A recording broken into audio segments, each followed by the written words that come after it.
Ya. Hola, hola, hola, buenos días, buenas tardes, buenas noches. Hoy día vamos a hablar sobre retos para la educación básica. Esto va a consistir, por ejemplo, en cómo o qué debemos tomar en cuenta, ¿no? ¿Qué debemos tomar en cuenta? ¿Qué nos pide sobre el currículo nacional? Y asimismo también entender aspectos, ¿no? Fundamentales. Mi nombre es Miguel Bustín. Miguel. Ya. Educar es acompañar a una persona en el proceso de generar estructuras propias internas, cognitivas y sociales, ¿no? Aquí dice así. Educar es acompañar a una persona en el proceso de generar propias o estructuras propias, ¿no? Internas, cognitivas, sociales, para que logre el máximo de sus potencialidades.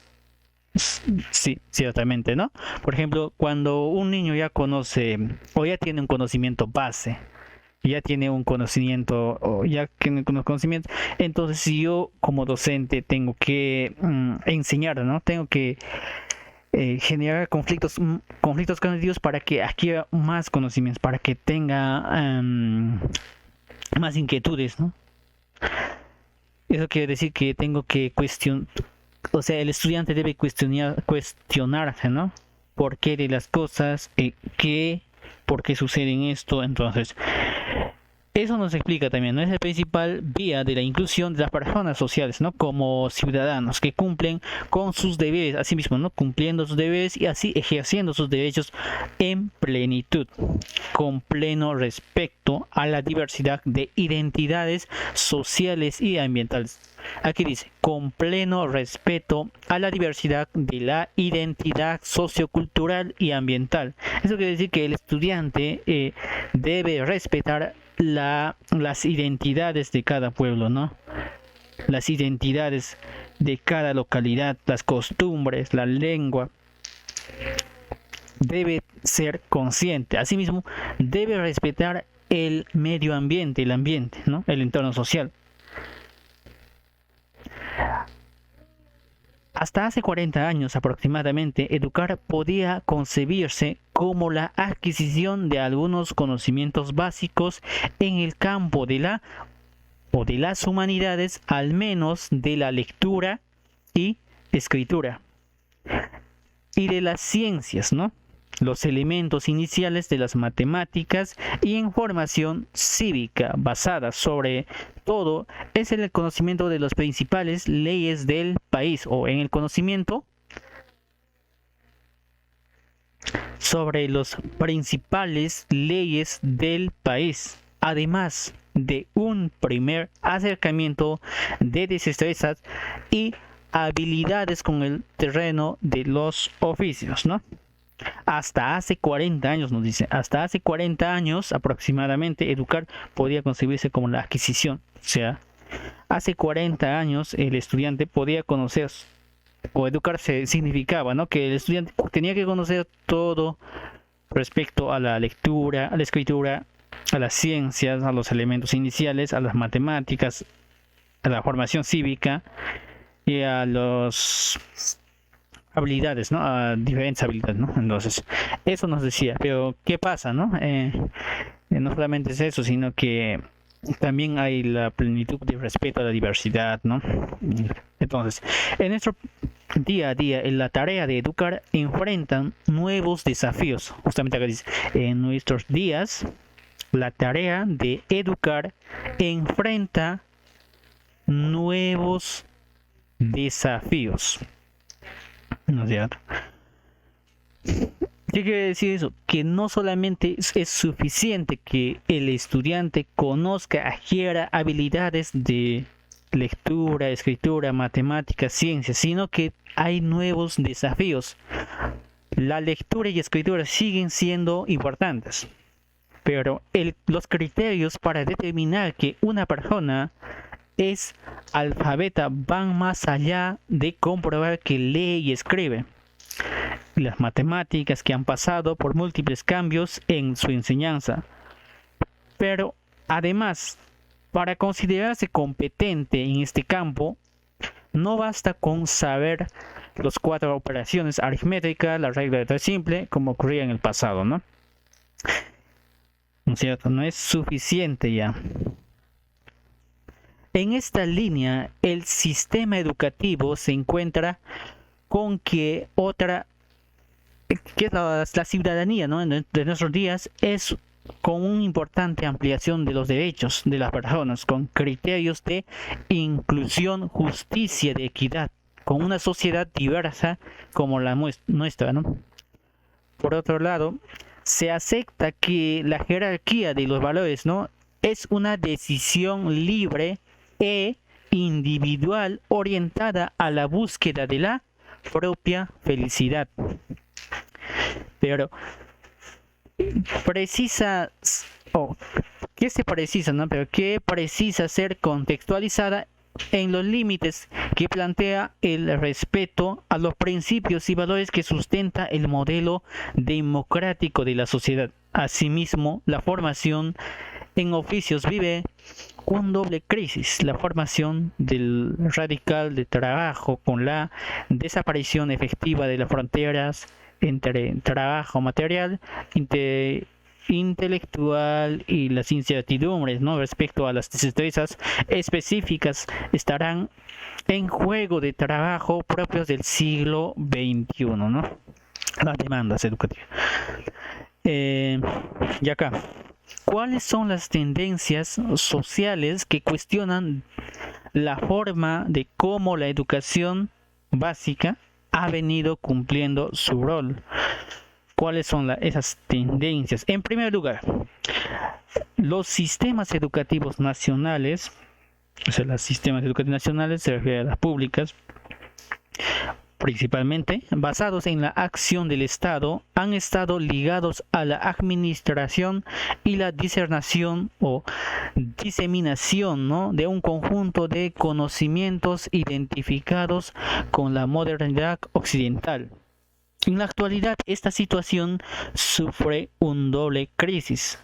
La primera es: hay una aceleración masiva de productos de conocimiento que hace posible que el ciudadano no especializado, ¿no?, en un campo específico se encuentre al día respecto a la renovación de conocimientos, ¿no? Dice, hay una aceleración masiva de la producción de conocimientos que hace posible que el ciudadano no especializado en un campo específico se encuentre al día respecto a la renovación de conocimientos, ¿no? Hay un reconocimiento y revaloración de los saberes de diversas culturas, ¿no? La 2 dice, hay un reconocimiento y revaloración de los saberes de diversas culturas reconocidos como saberes ancestrales, que no siempre coinciden con el conocimiento generado de la modernidad, sino del occidente. Estas dos corrientes no han encontrado todavía el punto de equilibrio que les permita establecer complementariedades a partir de un diálogo de conocimientos que facilite el tratamiento de desafíos comunes que plantea la realidad presente y a los que se precisa responder como sociedad. Como resultado de esto, el terreno de conocimiento vive y vivirá todavía como de gran agitación y renovación permanente. Por otro ámbito que ha cambiado drásticamente y marca una tendencia social es el laboral. Han surgido miles de nuevos tipos de trabajo para los cuales la humanidad no estaba preparada, ni contaba con las personas capacitadas para desempeñarlos, ¿no? Simultáneamente, muchísimas de otros trabajos, ¿no?, tradicionales se han extinguido, por ejemplo, ¿no? A su nivel de productividad se ha vuelto tan bajo que ya no son capaces de ser o de dar sustento a quienes lo desempeñan, ¿no? Esto se ha producido en parte por el incremento de conocimientos sobre nuestro entorno, por el mejor uso de los recursos naturales y la creación de nuevos materiales, por el avance de la tecnología y por supuesto por las manifestaciones de las tecnologías de información de comunicación, que son las TICs, ¿no? Una tercera tendencia es el uso masivo de la TIC, que le dan un contenido específico al término globalización que actualmente vivimos, en la medida en que nunca como ahora los seres humanos, el cambio de modo permanente, no, este contacto estrecho nos muestra a diario en mundo, ¿no?, diversos, y nos ofrece espacios para ser parte de una cultura digital y al mismo tiempo visualizar y difundir la propia cultura, así como interactuar desde los propios diferentes culturales, ofreciendo oportunidades para conocer, valorar e incorporar los de otras tradiciones. Asimismo, ofrece, ¿no?, a las personas con necesidades educativas especiales herramientas y oportunidades accesibles para interactuar con mayor facilidad y en las mismas condiciones, ¿no?, que el resto de la sociedad. En este sentido, la propia noción identidad es múltiple y variante. La innovación constante, ¿no?, de la tecnología puede verse como un problema en la actualidad. Sin embargo, ¿no?, es probable que sea entendida por los adultos de las próximas décadas como parte de un ciclo natural sin mayor conflicto posible. El desafío pasará a ser cómo potenciar las capacidades para enfrentar este tipo de cambios y se empleen nuevas combinaciones de conocimientos y habilidades adquiridas previamente. Otra tendencia propia de nuestra época es el trabajo con grandes cantidades de información y en colectivos. Un rasgo especialmente relevante en este contexto es el doble capacidad, ¿no?, de idear y diseñar, ¿no?, propuestas para la solución de los problemas y la creación del valor y de llevarlas efectivamente a la práctica. Esto regularmente se conoce como capacidad de emprendimiento. La posibilidad de construir una sociedad democrática y alcanzar el bien común reposa fuertemente en el fomento de esta capacidad en los futuros ciudadanos. Por ello, la escuela debe formar ciudadanos que puedan desenvolverse exitosamente en un futuro de cambios profundos y constantes, ¿no? El estudiante debe estar preparado para los cambios. Y en el Perú, ¿a qué educación aspiran los peruanos para enfrentar los desafíos del presente ciclo? La pregunta es, ¿no?, en el Perú, ¿a qué educación aspiran los peruanos para enfrentar los desafíos del presente ciclo? En una sociedad diversa y aún desigual y al mismo tiempo con enormes potencialidades, aspiramos a una educación que contribuya con una formación de todas las personas sin exclusión, así como de ciudadanos considerados conscientes de sus derechos, ¿no?, y sus deberes, con una ética sólida, dispuestos a preocuparse su bienestar y el de los demás, trabajando de forma colaborativa, cuidando el ambiente, investigando sobre el mundo que los rodea, siendo capaces de aprender permanentemente, ¿no?, y dotado con iniciativa de emprendimiento, ¿no? Esto se incluye en los 6 objetivos estratégicos del Proyecto Educativo Nacional, que es el PEN, que plantean un camino para lograr una educación que contribuya a la realización personal de todos los peruanos y a la edificación colectiva de la democracia en el desarrollo del país, ¿no? Lo que apunta es a una sociedad que tenga, ¿no? Que contribuya a una sociedad con personas, con todas las personas, ¿no? Sin exclusión. A sociedades, ciudadanos conscientes, ¿no? De derecho y sus deberes, ¿no? Con una ética sólida, dispuestos a procurar el bienestar de él mismo y de los demás, ¿no? Las tendencias sociales señaladas y las aspiraciones educativas del país demandan un camino respecto a qué deben aprender, ¿no? Los estudiantes en educación básica para contar con las herramientas que les permite el desarrollo pleno, garanticen su inclusión social efectiva para desempeñar un papel activo en la sociedad y seguir aprendiendo a lo largo de la vida.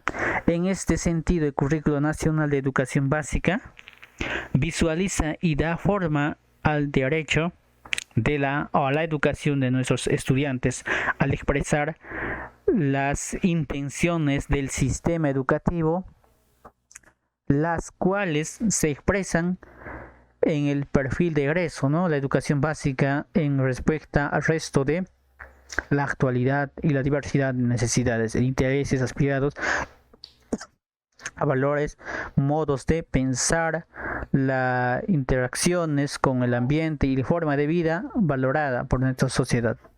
Asimismo, el currículo apunta, ¿no? A formar a los estudiantes con lo ético, espiritual, cognitivo, efectivo, comunicativo, estético, corporal, ambiental, cultural y sociopolítico a fin de lograr su realización plena en la sociedad. De esta manera, el Currículo Nacional de Educación Básica plantea el perfil de egreso con la visión común, ¿no? e integral de los aprendizajes que deben lograr los estudiantes al término de la educación básica. Esta visión permite unificar criterios y establecer una ruta hacia los resultados comunes que esperan nuestra diversidad social, cultural, biológica y geográfica. Estos aprendizajes constituyen el derecho de una educación de calidad y se vinculan a los 4 ámbitos principales de desempeño, ¿no? Que deben ser nutridos por la educación, señalando de la Ley General de Educación, tales como el desarrollo personal, ejercicio de la ciudadanía, la vinculación al mundo de trabajo para afrontar las incesantes cambios de la sociedad y el conocimiento, ¿no? Se espera que desde el inicio de la escolaridad de manera progresiva durante toda la educación básica según las características de los estudiantes, así como de sus intereses, ¿no? Y diversas situaciones vinculadas a las prácticas sociales. Así, al fin de la educación básica, los estudiantes peruanos deberán ejercer su derecho y deberes ciudadanos con sentido ético, valorando la diversidad a partir del diálogo intercultural, de modo que puedan contribuir activamente de manera individual y colectiva en el desarrollo sostenible de la sociedad peruana en un contexto democrático, ¿no? Ya, eso ha sido todo por hoy día, ¿no?